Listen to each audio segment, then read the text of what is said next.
Welcome to EconTalk, part of the Library of Economics and Liberty. I'm your host, Russ Roberts of Stanford University's Hoover Institution. Our website is econtalk.org, where you can subscribe, comment on this podcast, and find links and other information related to today's conversation. You'll also find our archives, where you can listen to every episode we've ever done going back to 2006. Our email address is mail@econtalk.org. We'd love to hear from you. Today is July 18th, 2019, and my guest is polymath, economist, columnist, speed reader, author, blogger, and now podcaster Tyler Cowen of George Mason University. He blogs with Alex Tabarrok at Marginal Revolution. His podcast is Conversations with Tyler. He writes a regular column for Bloomberg. This is his 11th appearance on EconTalk. Our topic today is his latest book, Big Business, A Love Letter to an American Anti-Hero. Tyler, welcome back to EconTalk. Thank you for having me, Russ. Always a pleasure. Now, my list of your skills and activities left off the word provocateur, and I want to start by asking why you would write a love letter to big business. It strikes me as a really bad idea. I've spent much of my career fighting people who confuse business with capitalism, and you've set me back a number of years with this book. Defend your love letter. Well, I guess I'm glad I've set you back. I think whether we like it or not, we're living in a world of identity politics, and markets are to some extent identified with big business. So if, say, people complain about Amazon getting local subsidies to relocate, which I would oppose, I suspect you oppose, but the net upshot of that is not that people end up being anti-subsidy. Quite the contrary, they end up being anti-business. So I think for people to be more sympathetic toward markets and capitalism, they need a better understanding of business and big business in particular. And I would go further and say on the global stage, people identify capitalism with America.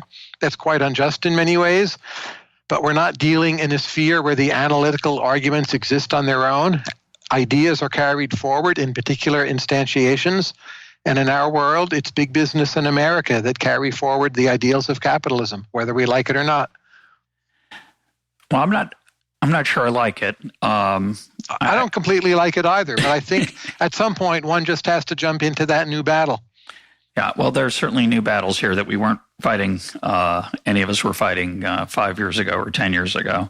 At one point, you suggest that business is more virtuous than government. Virtuous struck me as a strange word. It's certainly a lot more profitable. Why would you say they're more virtuous? Businesses, at their essence, do not coerce their consumers. Sometimes they may defraud them. That, to me, makes them more virtuous. Being in a business cultivates the habits of learning how to cooperate with people, learning how to persuade people. Those I regard as virtues. So I think on net you see correlations between more virtuous societies and societies with more commerce. You can debate there how the causality runs, but I think we have a lot of fairly good reasons for identifying commerce and business with some amount of virtue. What about the argument that to succeed in business, you have to not just be good at, say, understanding what consumers want, but be good at exploiting them, finding margins for price discrimination? A lot of people today are worried about what appears to be a large increase in the profitability of American business, in the share going to capital rather than labor. What are your thoughts on those empirical claims? Well, there's so many different issues put into that, but let's just take one. Businesses defrauding people. I think on average, people are more likely to defraud others when they are not working within the context of a large organized business.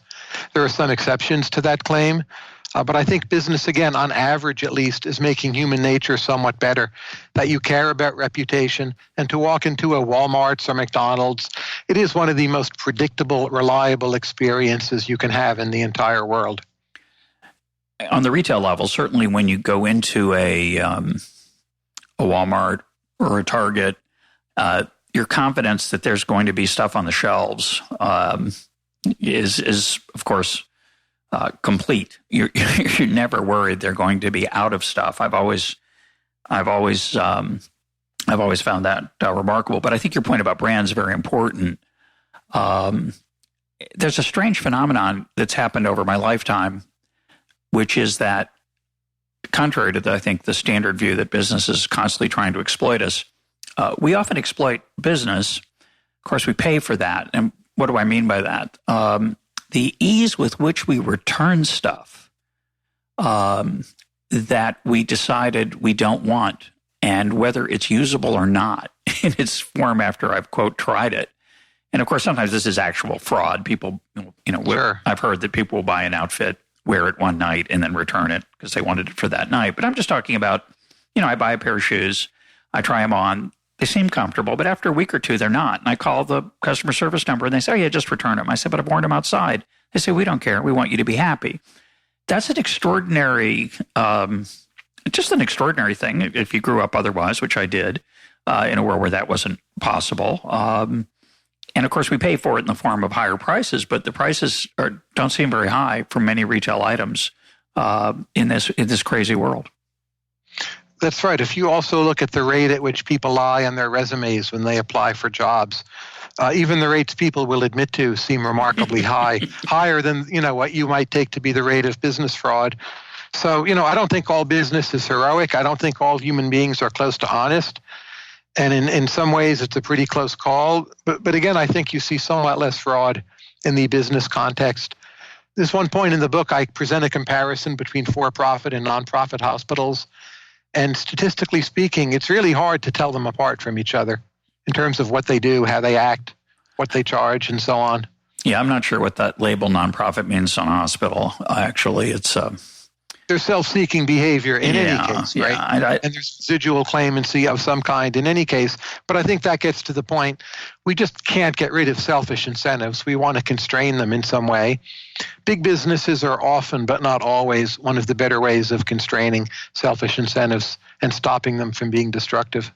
And I just want to clarify this point about the big part and my point about returning stuff. I think the brand name that large businesses have and their willingness to conserve that brand name and make sure it's still valuable is important. But it's also a question I think is often forgotten that when an organization gets large, it has to become formalized in certain ways. Certain rules have to be formalized rather than things being done on a case-by-case basis. And I find that in my experience, and maybe it's biased, that often protects workers and consumers from what we might call opportunistic behavior.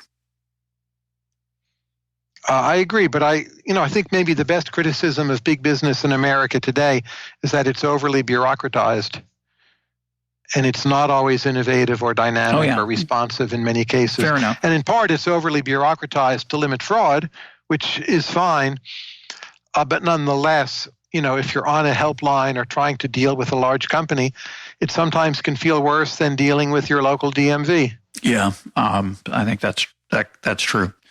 Of course, they have an incentive to try to do better. Now, we've switched roles, Tyler. I'm the defender. You're the attacker. Go ahead. Do you have anything you want to add? Well, do you have anything you want to add? No, I think we're good. But let me turn to the workforce aspect of big business. I got into a nice argument over on Twitter recently about monopsony. I suggested that monopsony was a textbook idea that had no application, at least in the literal sense of a single seller. I mean, single buyer of, say, labor services outside of the so-called company town, which no longer exists in any significant sense in America. And of course, there is still the potential, despite the fact that there's no such thing as monopsony, there can, in a literal sense of a single buyer of labor services, there can still be monopsonistic power. Workers could be at the mercy of employers or could get lower wages than they otherwise might have. And my argument was that for low-skilled workers, they certainly had dozens, if not hundreds, of opportunities to work for someone. And the argument, therefore, that the employers of low-skilled labor have monopsony power strikes me as not credible. What are your thoughts on that and implications that might have for policy issues? Well, I think the best way to fight monopsony is to get more workers to move into cities and populated suburban areas. That's exactly what America has been doing. If anything, the crisis is rural depopulation. But when you look at sort of national or sectoral averages, it's missing that more disaggregated picture. that if you move to a populated area, the monopsony is considerably weakened. I think also some amount of monopsony, it comes from accommodation. So I teach at George Mason. I'm very reluctant to leave. They're offering me a special package that no one else is, but that's a good thing. So it doesn't mean at the margin they could make my parking spot worse and I couldn't do anything about it. Well, it does mean that. But at the same time, that's not like a crisis of isolation or oppression. It's precisely because they have offered me a deal better than anyone else can, that they have this kind of ex post market power over me. And a lot of monopsony is that too. So it's not a big worry for me, but I think in rural areas there's some of it.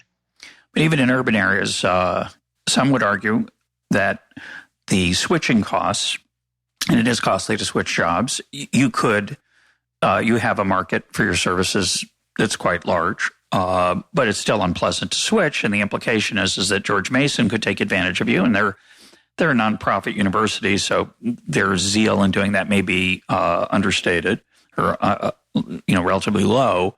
But in the for-profit world, the claim is that the costs of switching impose costs on makes workers vulnerable to exploitation. Well, one way to remedy that problem is just to improve public transit or have congestion pricing, make cities and suburbs easier to get around. And then actually it would be much easier for really many people to choose amongst a greater number of jobs.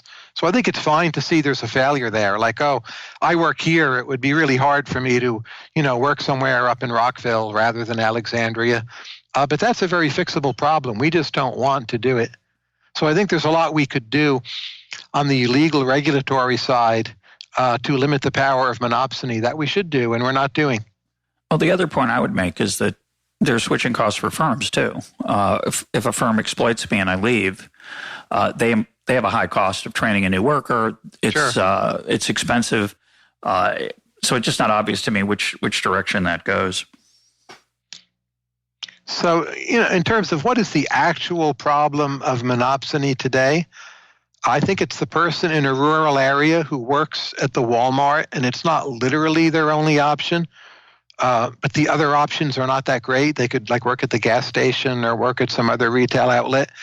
And again, I do think that's a problem. I think it's part of a general problem of rural areas losing talent and population. The question, what should we do about it? Should we accelerate the losses or try to stem them? I suppose in most cases I'm an accelerationist. So, I would admit the problem, but it's also a sign that the problem is being solved because people and businesses are moving out, and that's probably what should be happening. It's just the transition's a little ugly. So you would subsidize luggage, to use the metaphor that I used to repeat often, that the problem of poverty is we just need to have more, is a luggage problem. We make it easier for people to move to places where opportunities are larger, higher, better. The problem I worry about now is that the rents in the areas, the living costs and the housing costs in the areas where people want to move to, it's not so much the transportation costs, but the inability to approve new building that keeps rent and housing costs high.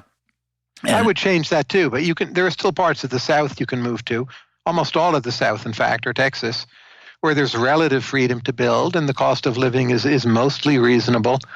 I would stop, say, subsidies to rural post office delivery. Yeah. You don't need to subsidize luggage. There's plenty you could do just to get rid of subsidies to rural areas, farm subsidies. It's a long list, in fact. Yeah, I agree.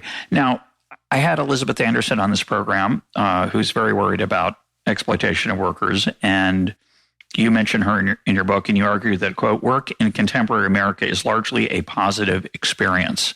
I saw this morning that a claim that Amazon treats its workers like robots. I suspect that's not a positive statement. Defend your claim that work in contemporary America is largely a positive experience. Well, if you look at data on people who cannot get jobs, they have higher rates of depression, higher rates of divorce, higher rates of suicide. Unemployment is very bad for people. And if you've known people who are unemployed, not of their own free choosing, the anecdotal evidence strongly supports this picture.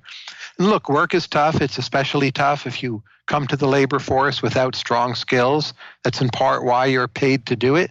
But people make friends at work. It's a source of social validation. It's a way of expressing yourself. Most people are happier working. It's why I think a universal guaranteed income is a bad idea. And work is a mixed bundle, but it can be protection against an unhappy home life. And for the most part, work makes us happier. But of course, it could make us happier still. The question is whether the workforce is, there are places, Elizabeth Anderson would argue, there are places where people are not allowed to take bathroom breaks, where workers are driven and pushed to human limits of menial tasks that are repetitive and demoralizing. How would you respond to that? Well, repetitive, demoralizing jobs have been going down steadily since the onset of the Industrial Revolution. The best way to make jobs better is to have a wealthier society. It also makes jobs safer. I think it's a perfectly fair criticism to say, well, too many jobs today, they're still too demoralizing or boring or mind-numbing. But when you get to what are we actually going to do about that question, one has to recognize people chose those jobs as what they think is their best option, and they have stuck with those jobs. And we should invest more in education, and we should have a wealthier society, a higher rate of sustainable economic growth, and over time we'll make our jobs better yet. So I don't think regulating is the answer. And a lot of the remedies, like a higher minimum wage, employers will respond by lowering the quality of the job. So that's moving you in the opposite direction. Yeah, I'm sympathetic, of course, to all your points. What's your view on the potential for actually improving education? So I like to say that a lot. I like to say just what you said, that low-skilled workers are at risk of exploitation or misery simply because they have low skills. Their alternatives are poor. It's not a question about the competitiveness of the labor market. They just have mediocre alternatives. It's not a question of market power or being exploited. And so the answer to that, my standard answer is we need a better education system. We seem to be moving in the wrong direction, or at least not moving in any direction that's positive, except for perhaps the expansion of the charter school opportunities that some kids have. We're talking about K through 12 now, of course. What are your thoughts on the potential for actually improving the education system, and where do you stand on Brian Kaplan's claim, often on this program, that education is really just signaling and not much of a improver in skills, and so that whole avenue that you're arguing for is really just a fantasy? Well, 50 years ago, on you, Tyler. Yes, 50 years ago, Finland, Singapore, and South Korea did not have excellent education systems, and today they do. That shows it's possible. I'm not saying America can just copy those places, but one need not be fatalistic about this. And if you go to Singapore, which now, is a phenomenal exporter and producer of all kinds of high-quality goods, and has engineers and people doing biotech, and is really just an economic marvel. And if you try to tell them, look, you could have done this with the education system you had 40, 50 years ago, they'll all look at you like you're crazy. So I think Brian is wrong. I think there are natural experiments which show he is wrong. Also, if you spend any serious amount of time in a society, as I have done in rural Mexico, where basically no one has even attended high school, much less finish it, those people are not at all stupid, but you see what are the things they don't understand or what they can't do, and you see how much that holds them back. I think the marginal product of education is pretty high. What were you doing in rural Mexico? I wrote a book based on field work. I went many times to a rural Mexican village and wrote a book on how they support themselves and export their artworks through global markets. But I know at least one part of rural Mexico really quite well. That's cool. What book is that? Markets and Cultural Voices. It came out about 15 years ago. Yeah. It's my favorite of all my books, but I believe it's my least selling book. Well, it's my not most anymore. Empirical book, all based on field work. Yeah, not anymore, Tyler. Yes. This mention of it's going to triple at least its sales for the year, maybe more than triple. I think so. I think I own that book. I may have even read it, but it was a while ago, so I apologize for not remembering it. What about the financial sector? A lot of folks are appalled at its growth. Do you want to defend them as well in the proportion of what the claim that we've financialized our economy and that they have an outsized amount of political power as a result? Well, first, I do think the financial sector has too much political power. I would like to correct that. I'm not sure it's possible. But if you just look at some basic facts, if you ask which economy in our world does the best job of allocating more capital to new and growing areas, America is either at the top or very close to it. And that's the main and first thing you want the financial sector to do. Does the American financial sector allow people to save in a diverse series of ways, yet still be liquid? It absolutely does allow that. There's a wide variety of savings vehicles. How readily can you get a mortgage? That's intermingled with government subsidy. But again, in terms of borrowing money when you need to, the American financial system is pretty good.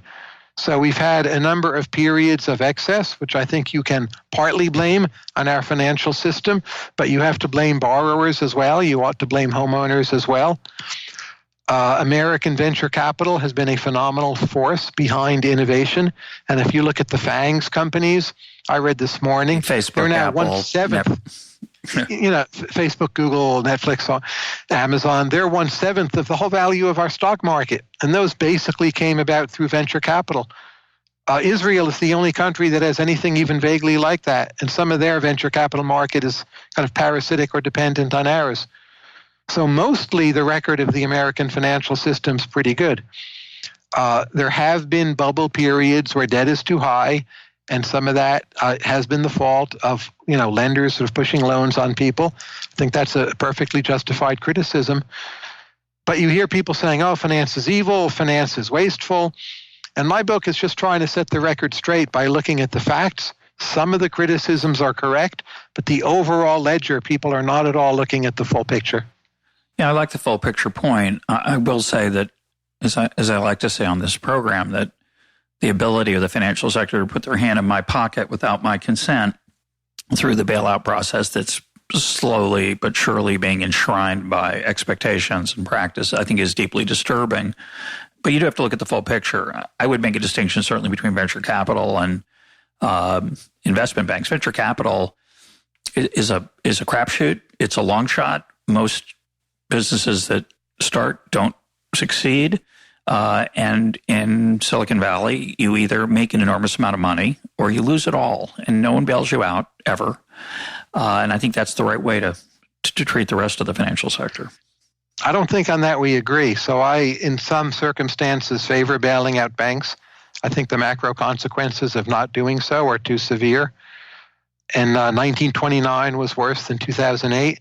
And this does lead to banks getting unfair benefits. I'm just not sure if there's any other way to do it. But if you're going to believe in that, or if you're going to enshrine that in expectations, if the shadow of the future is that you will get bailed out, then I think there's an argument for running some piece of the financial sector as a utility rather than as a profit-seeking enterprise. Because the parasitic aspects of that, to use the word you used in a different context a minute ago, the parasitic aspects, the ability to manipulate the system to their own advantage is really, I think, is not a good system. But keep in mind, it's mainly bondholders who are getting bailed out, not equity holders. And the evidence strikingly shows that moral hazard was actually pretty weak, that the companies or the banks that lost the most, they were simply overconfident. They were holding too many of these loans. They weren't playing, heads I win, tails the taxpayer loses. So I think the question is how to overcome hubris, that moral hazard is much overrated compared to what you see in the data. And again, if you think about letting banks fail and having a strong deflation, I think you'll get like another New Deal in the bad sense. And that's worse than what happened in 2008. Possibly. No, what I'll concede, I don't agree that the moral hazard problem is small. I think the point I've tried to make is that bondholders are the people who worry about downside risk, not equity holders, because they have upside gains to offset that. And I think the bailing out of bondholders and creditors generally is allowed a set of interlinking lending to each other that creates the systemic risk that is then excused by the next bailout. And I think that's a very dangerous, and I think the consequences of it we don't fully appreciate where that's headed. We don't really even, I would say, we're not even sure where it's headed. You make a surprising claim to me about the tech sector. You say that it has helped bring us closer together. Defend that claim. Well, you and I, we can email with each other. I have plenty of WhatsApp conversations with people. I use my blog as my main method of social networking. Twitter, I keep in touch with numerous people. That brings many people into my life and helps me be in touch with what's going on. So there's a downside to social media, but I think the upside is far, far greater. And if you try to measure something like consumer surplus from Facebook, it's really quite high. I guess the issue, of course, is the phenomenon of people sitting at parties looking down at their phones. And that parties are overrated. I mean, if phones are a tax on parties, bring it on. I disagree. I think parties and socializing is extremely important. But well, let's not aggregate parties and socializing. Parties are often the antithesis of socializing. Why do you say that? There's loud music, or people are drinking so often. There's a kind of ritualistic bonding, but not that many good conversations. My idea of socializing is to get together with smart people on an intense basis and have things to talk about. And that can happen at parties, but it's not really what you go to parties for. Maybe parties are great when you're young, you're looking to marry, date, fine. But I think of parties as a kind of inefficient social network that's hard to get out of, much more than, say, Facebook or Twitter would be. And if you're going to worry about social media, I mean, parties are much worse. All your friends go to parties, you feel you have to go, you feel you ought to drink, right? That's an actual social problem, not Facebook. That's an awesome point, Tyler, and I'm not sure I agree about that. But I salute your panache in making it. I do think that the norms around the use of social media and technology are very much in flux, and I don't know where we'll be in 5 or 10 years. Oh, I agree, yeah.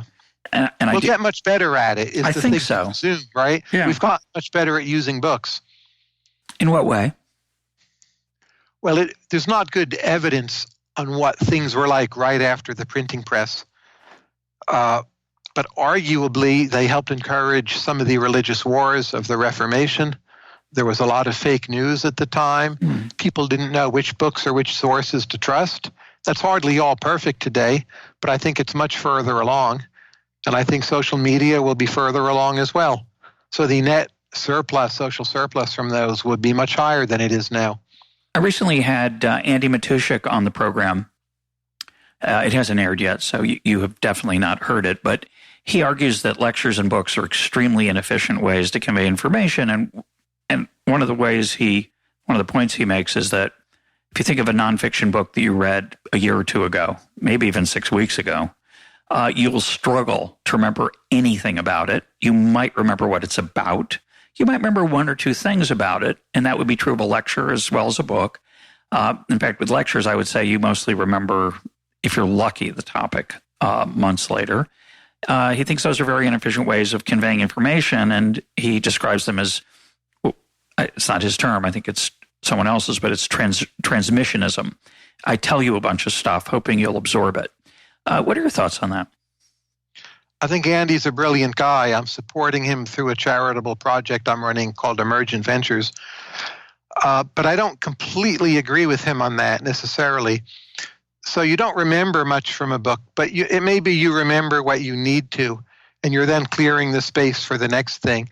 And the fact that books don't exercise such a tyranny over your mind maybe is what allows you to keep on reading them. So if a book was something that really just seized control of your mind, like, say, LSD does, people would be afraid of books. So maybe having a somewhat superficial relationship with books is how it ought to be. I've read books like that, by the way, that take control of your mind, that you fall in love with, you become obsessed with, right? And you maybe overabsorb. Yes, it happens more often when you're young, I think, than when you're old. Do you have any books like that in your life? Well, Hayek, Friedman, Chicago and Austrian economics as a whole. More the body of work maybe than any single book, but absolutely. And that just blew my mind when I was like 13, 14 and reading this material. Yeah, I read Anarchy, State, and Utopia by Nozick when I was, I think I was 21, 22. I just graduated from college, and it electrified me. That's Same here, yeah. That's the LSD part. I have not read it since. I'd like to go back to it. I think it would be a very different experience, which is an interesting thing in and of itself.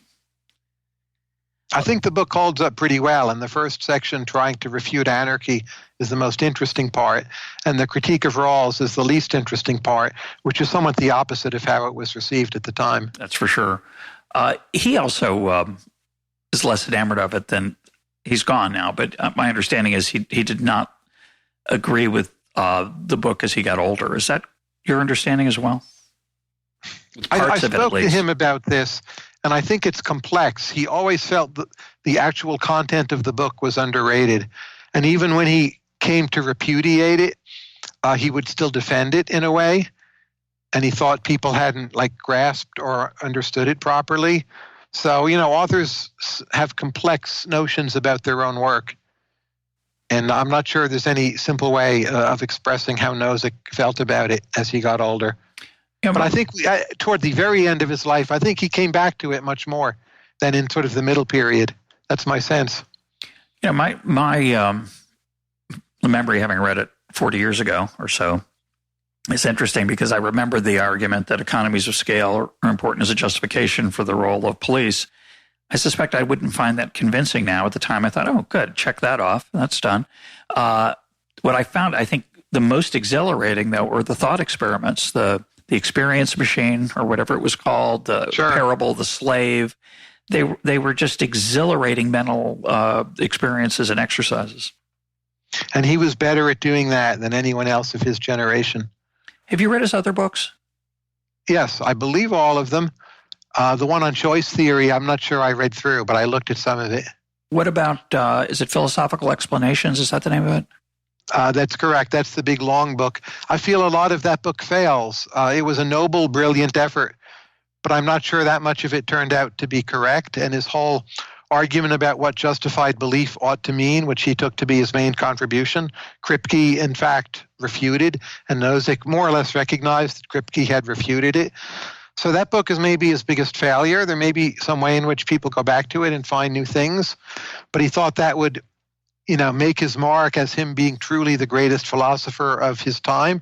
And it didn't really do that. If anything, the opposite. So, yeah, I've not read it. His early articles, I think, are the best Nozick. So the ones like on choice theory or on the Randian argument or the short pieces that are in that collected essays volume, those are just amazing. And they even predate Anarchy, State, and Utopia. While I have you, I want to continue to go off the rails here away from your book. We'll come back in about 30 seconds. But what's your thought on Rawls? On the veil of ignorance part of Rawls? He was a deep thinker who could assemble more behind a particular view than almost anyone else.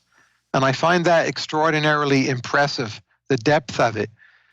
But that said, the actual strength of the arguments for anything he said, I find pretty weak. So I think the veil of ignorance ultimately has to beg the question. You need to sneak in other value judgments to determine what people will choose. The Maximin principle, much misunderstood, but I also don't think it's sensible. Explain those two things quickly, because I should have explained the veil of ignorance and the Maximin principle. There's different versions of the veil of ignorance, but in one of them, you don't know sort of whose life you'll be born into, and then you want to set out some principles for society, knowing that you don't know who you will be. So it's a way of trying to impose an impartiality condition. And Hoshani was one of the first to come up with the idea, but Rawls deepened it, made it more philosophical. And the Maximin is once you debate what people are going to choose, you have to turn to some other theory of choice and ethics. And then the veil of ignorance ends up begging the question. And then Maximin is the notion, well, for Rawls, the first principle is the principle of liberty. Maybe that's fine. And the second is you want to worry about the lot of the worst off person. And maximize that. That's right. It's a form of the Pareto principle. You need to make sure that everyone will agree to the rules you're choosing. And if you know the worst off person finds this acceptable, then kind of by definition, everyone must be agreeing. It's not about extreme risk aversion, like people sometimes claim. It's a funny version of the Pareto principle. I agree. But again, operationally, and Rawls even has, the size of the least well-off group, that is also endogenous to the veil. Again, I think it ends up being question-begging. I wish I could like it more than I do, because it's a beautiful, impressive, wonderfully written book, deeply philosophical at all levels. It's just not true. So I'm going to bring this back to Tyler Cowen. A listener recently sent me a piece by Kevin Kelly, which has a different kind of veil of ignorance. So the veil of ignorance in this case is I'm going to give you a choice. It's a time machine. I'm going to send you back into the past to any year you'd want, but you don't know who you're going to be in that year. Or I'll send you to the future. Would you go to the past or the future, not knowing what your lot would be in that case? And I thought of you when I was reading that, because in your book, Stubborn Attachments, that we talked about in a recent episode of EconTalk, you made the case for growth as a welfare, human flourishing not requirement, but advocating for it. And you make a very powerful case for it. I'm a little bit skeptical of it, but you make a great case. And I think that mental experiment makes your point, because almost no one goes I don't know anyone who would go to the past. Well, I'd be still okay with being born in 1962, frankly, because I know those have been good years. If it's the near future, yes, I'll prefer the future. But I'm not convinced how long civilization will last. So if it's a uniform distribution across the whole future, I'd definitely rather be born in 1962. Yeah, it's he talks about that, of course, Kevin Kelly, because he's a smart person. He says, if you go too far into the future, there might have been a nuclear holocaust, and there'll be no Earth to walk around on. It reminds me of a cartoon I mentioned a long time ago on the program. The Boston Globe cartoonist, when I was growing up, there was a guy named, I think it was Paul Zepp, I think his name was. He had a cartoon of a person walking in a desolate landscape that clearly had been was the aftermath of a nuclear holocaust.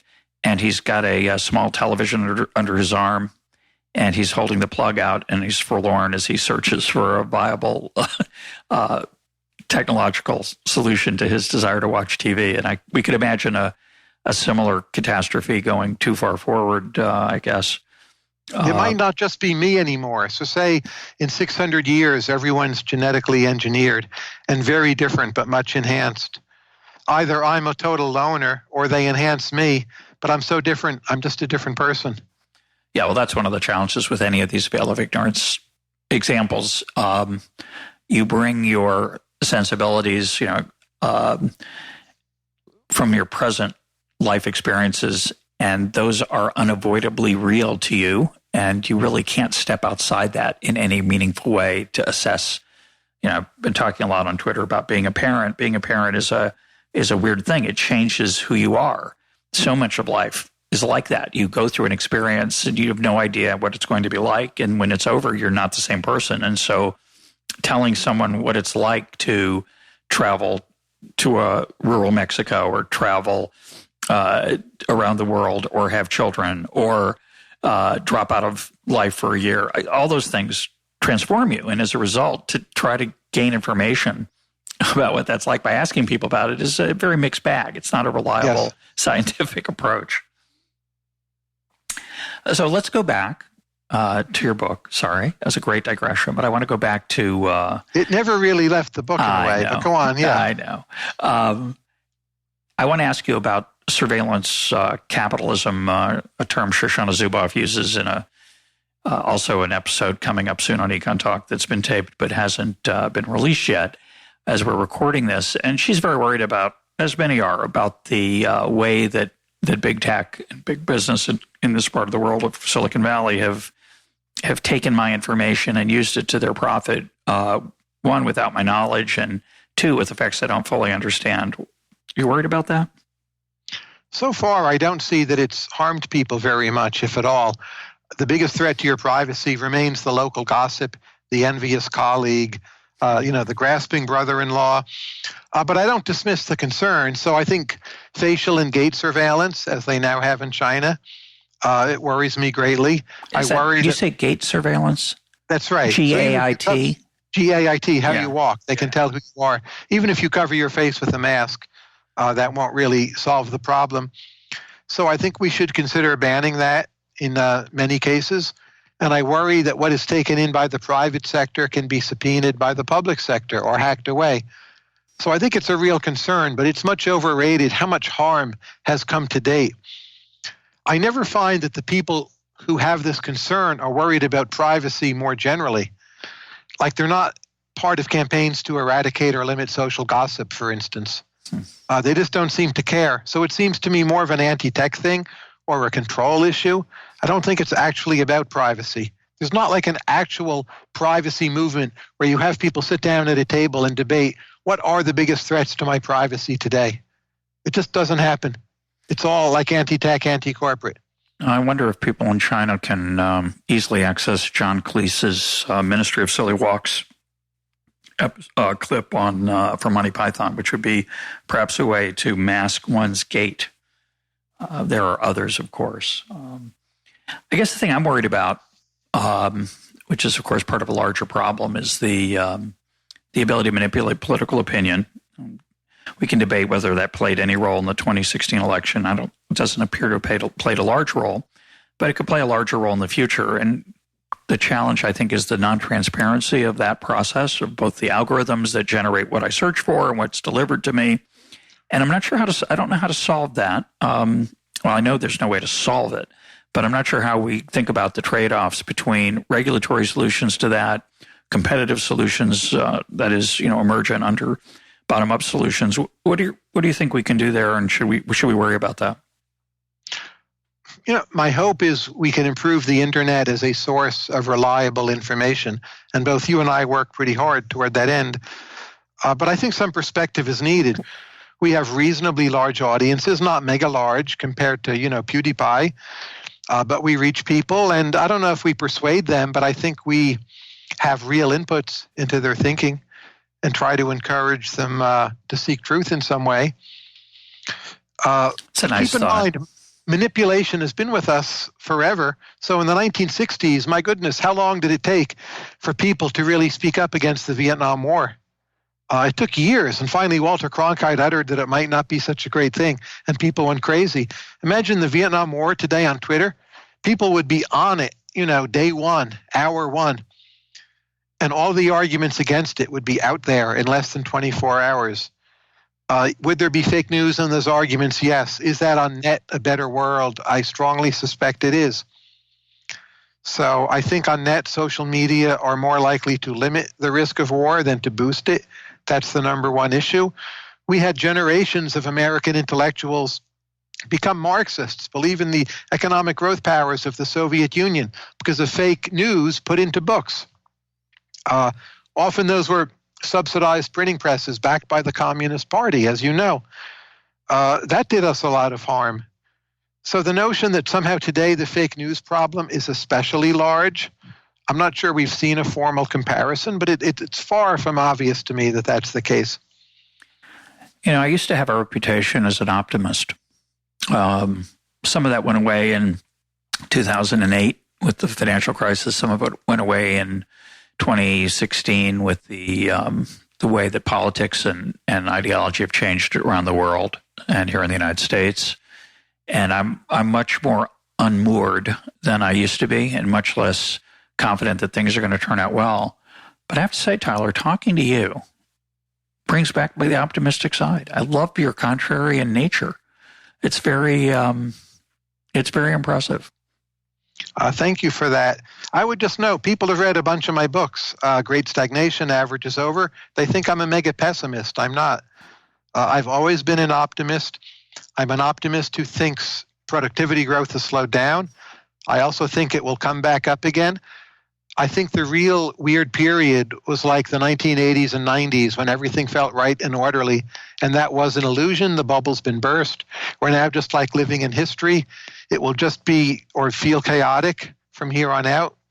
I'm not necessarily optimistic about that, But I think it's the new normal, and it's been the old normal, and it's more like mid to late 19th century American politics, which was awful and ugly and hideous and rude, right, and racist. Mm-hmm. Yep. But we came out of that all as the world's greatest nation. Keep that in mind.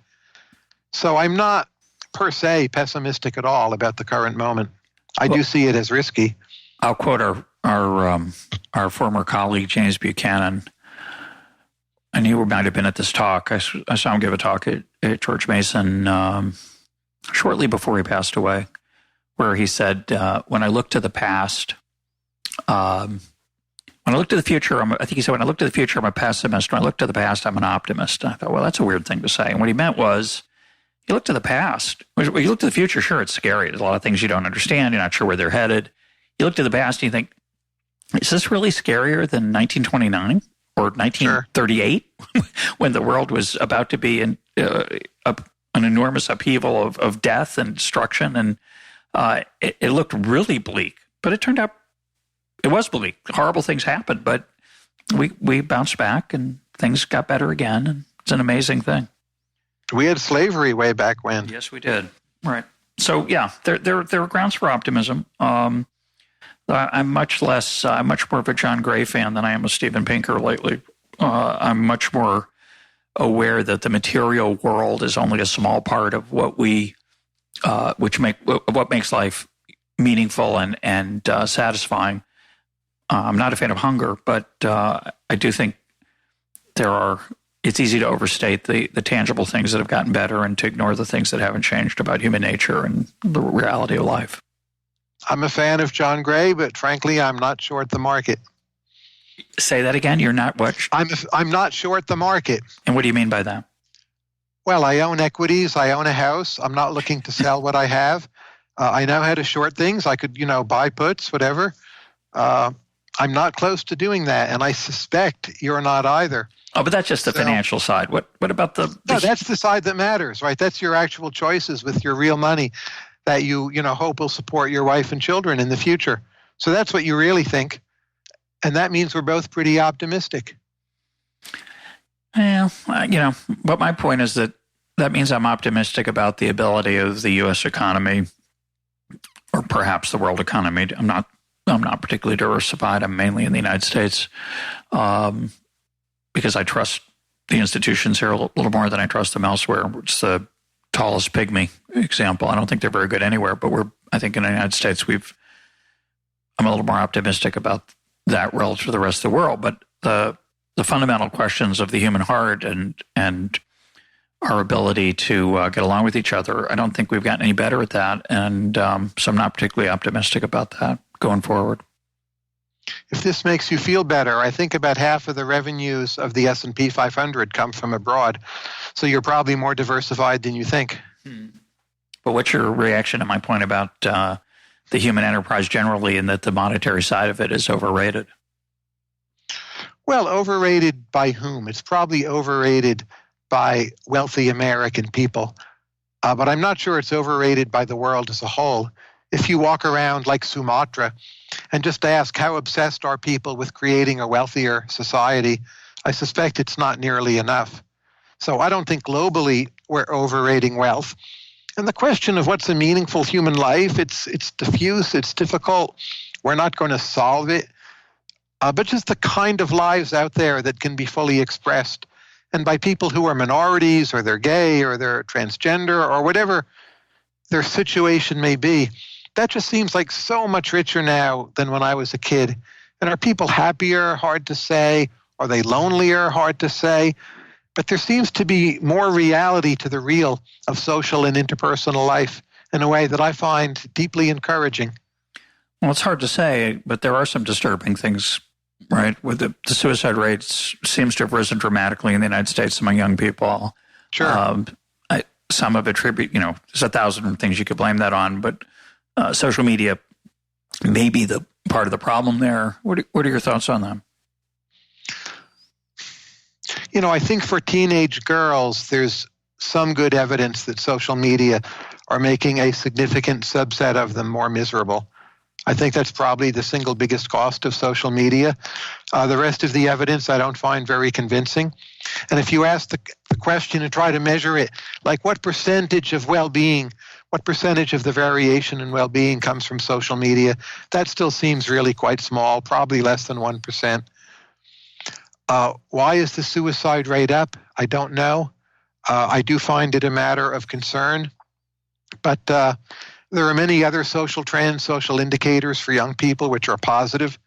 So I don't think we're just flat out losing that battle by any means. I want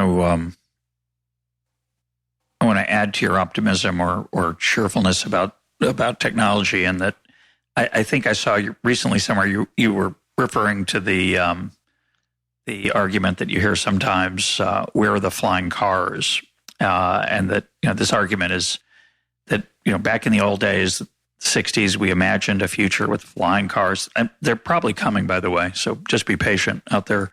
But there are people who make fun of the tech sector, saying that we wanted flying cars and we got Alexa, and that's a bad deal. We got the opportunity to turn our lights on from a distance. But I would argue that for me, and it's always a personal preference, for me, Spotify alone almost makes the tech revolution worthwhile, and it dwarfs the pleasure I'd get from a flying car. My version of flying cars is Uber and pre-check. So if you go to the airport and you take a flight, you're not in the same vehicle, of course, but you can work or email in the back seat from Uber, and then you kind of sail on, to your flight. Pre-check is easy. And then while you're waiting for your flight, you can read on Kindle. It's different than a flying car, but maybe in some ways it's better to split it up into different parts.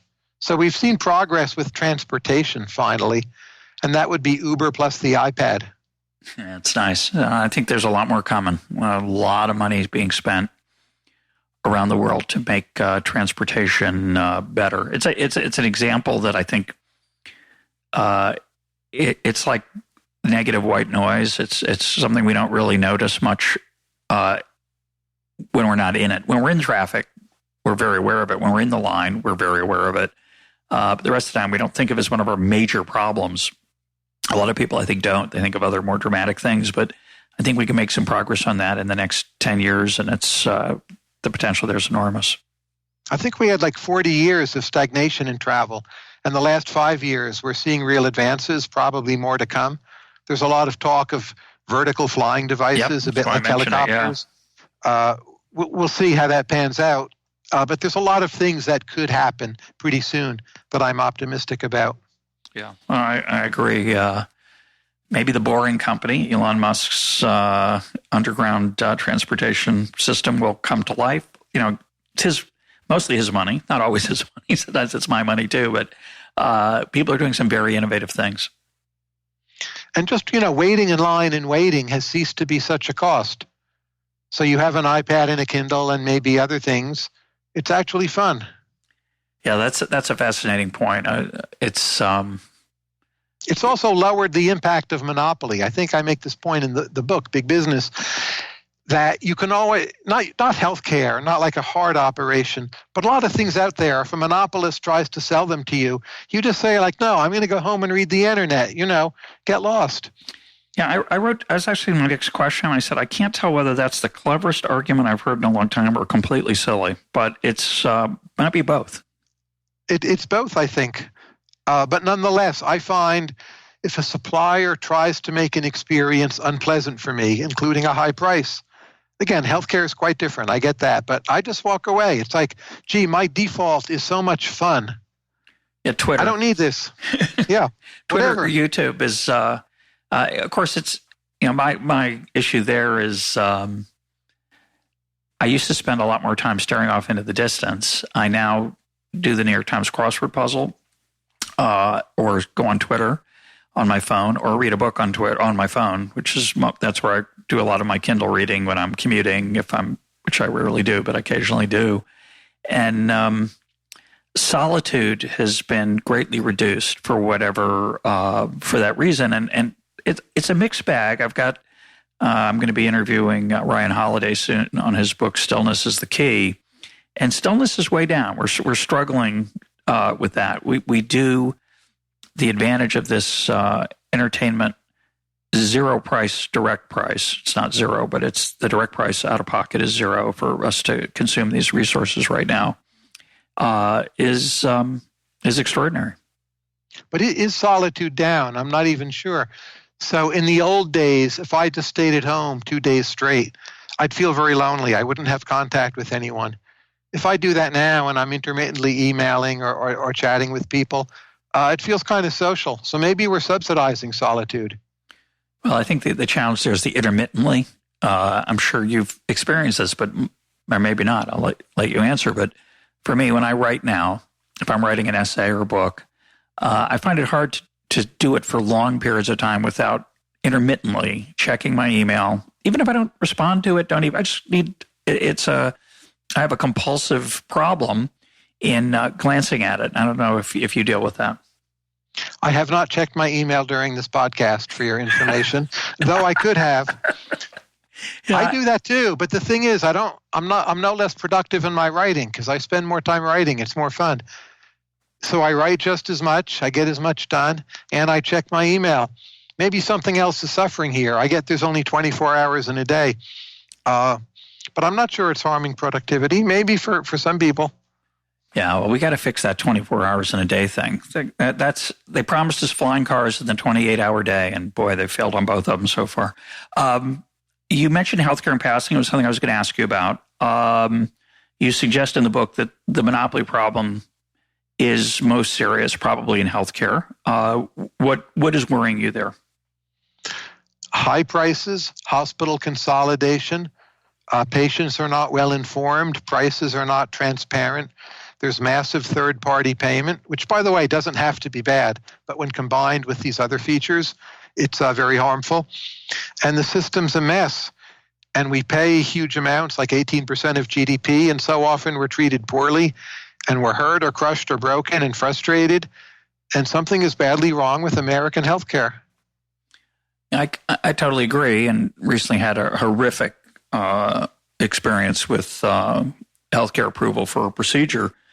Not so much that they rejected it, but that they the ability to deal with what came next, the lack of transparency, the ability to talk to a human being, talking about bureaucracy, we were talking about it earlier, was just, it's something you never experience anywhere else in your interactions with providers. And I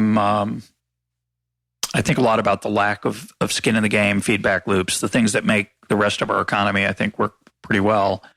So on one foot, what would you do if you could to make that either better or fixed? And fixed is the wrong way to think about it, of course, but just the challenge here is that fixing one thing doesn't always make things better. It can make them worse because of the perverse incentives that are operating in the rest of the system. Do you have a vision of what healthcare could be in a different world?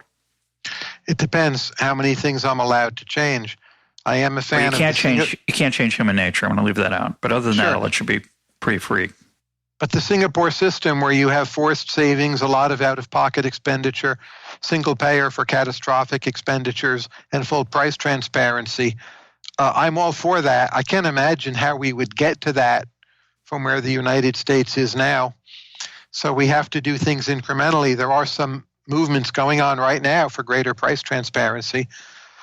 Most of what we've got, we're not going to give up. We're going to make it worse. We're going to dig in on it. And we just have to hope technology brings us enough good things, like a cure for cancer, that we'll be happy enough with our healthcare system. But American big business, as manifested through our healthcare system, it does not deserve the defense of other parts of big business I give in my book. And I say as much in the book. The book is not pro-business per se. The book is pro-evidence. And I think in many, but not all cases, the evidence suggests business is doing pretty well by us. One of the issues that comes up is the political influence of business. And recently had Mike Munger on EconTalk, who worried, as I do, that I like to say that I'm in favor of capitalism, not crony capitalism. The left's response to that is, well, there's no such thing as capitalism, it leads to crony capitalism. And you write, the basic view that big business is pulling the strings in Washington is one of the big myths of our time. Why do you say that? And are you not worried about the political influence of business, especially big business? I'm worried about it, but I think in large part the left is correct that if you have capitalism, you will get a fair amount of crony capitalism. There's no way you can write it into the Constitution that you won't get it.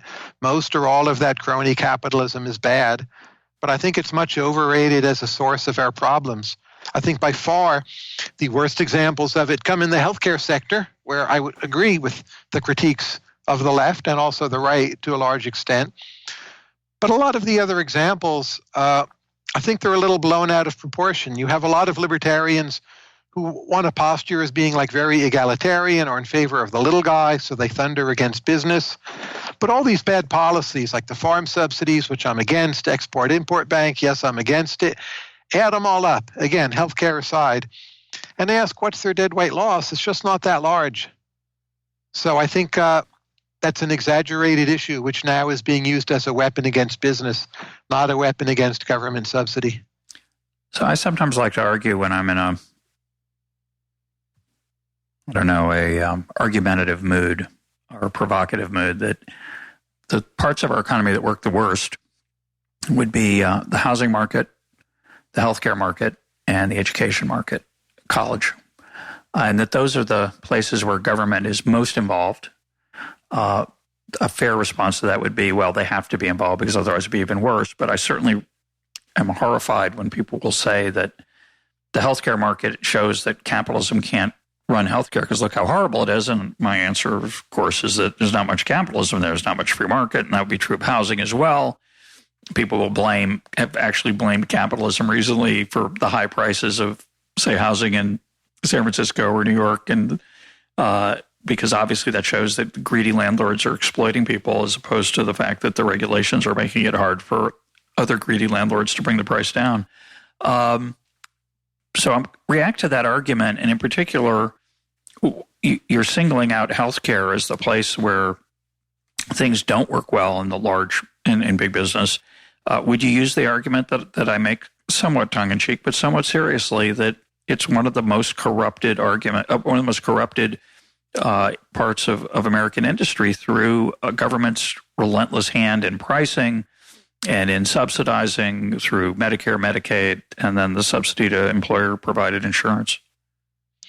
It's somehow how that interacts with human irrationality in healthcare purchases, not wanting to see the truth, not wanting to face up to mortality, and how it interacts with the incentives of private businesses. So there are government-run systems which, at least in some ways work better than ours. We have this weird mix where you get a lot of the worst of human irrationality, private sector incentives, government incentives, and we blend them all together. But that said, I think for, half this country or so, we might have the best healthcare system in the world. Now, half isn't enough. Yeah. But, one also has to be balanced. It's not a complete failure. We're by far the world's leading center of medical innovation. The pharmaceutical sector has done phenomenal things at relatively low expense. Frank Lichtenberg estimates that to save, another year of life through pharmaceutical drugs, it costs $12,000 a year. And maybe that number is off. But if you think that, say, someone who's HIV positive today has a completely normal life expectancy, that's phenomenal. So American system is very mixed. On crony capitalism, I would say this: wouldn't you be delighted if we had more crony capitalism in real estate markets? The big developers would get together with the San Francisco board supervisors and mayors and could have paid them off to allow more building, and it would be unfairly allocated and corrupt, but a lot would get built. I mean, that would be wonderful. That'd be such a big advance. So again, crony capitalism can be a lot better than some of the alternatives sometimes.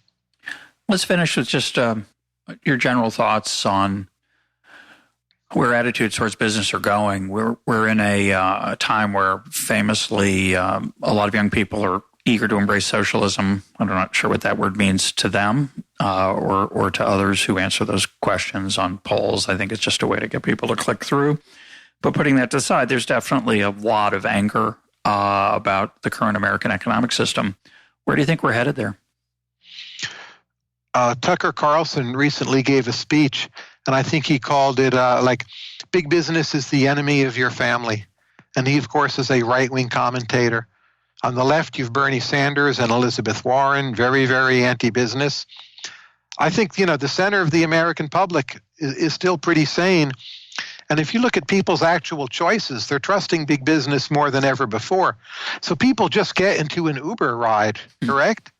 It's not that they trust the individual driver. They trust the ability of the company to come up with a system that is likely to keep, serial killers away from them. If there's like a new food craze that's out, people will just try it. They sort of trust that the business won't poison them. People spend, as you mentioned before, all this time with their smartphones. That's like with Apple and Facebook. So demonstrated preference, trust in business has never been higher. Rhetoric, trust in business has not been lower for a long time. There's a contradiction there. It is hurtling through time and space at a rapid rate, and it's going to crash and break open. And I hope we don't do anything crazy. I'm afraid we might. And we'll close on that note of semi-pessimism from a very optimistic author and economist and friend. Tyler, thanks for being part of EconTalk. Russ, thank you.